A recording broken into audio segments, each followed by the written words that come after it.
Riigi info- ja kommunikatsioonitehnoloogia keskus.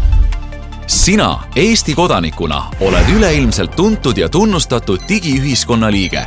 Sinu käeulatuses on automatiseeritud ja turvalised e-teenused, mida IT-sektor ja idufirmade kogukond igapäevaselt täiustab. Eesti mängib siin kõrgemas liigas ja mängu kapten on riigi IKT-keskus ehk RIT. RIT vastutab selle eest, et riigi serverid oleksid töökorras, et riigisektori töötajad oleksid varustatud sobiva tehnika ja vajaliku tarkvaraga, et Eesti IKT alusteenused oleksid turvalised, kaasaegsed ja mugavad.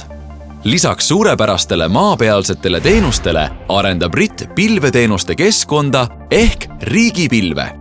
See muudab andmemahukad teenused ühtlaselt ja kiirelt kättesaadavaks ning seda kõrgemale turvastandardile vastavalt. Riigipilv teeb ka riigi jalajälje rohelisemaks.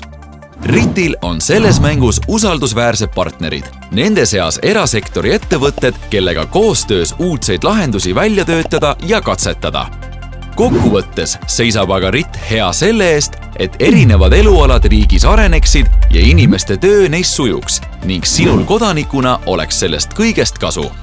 RIT loob digiriiki, kus parimad IKT-lahendused toimivad nähtamatult ja toetavad kõiki avaliku sektori töötajaid.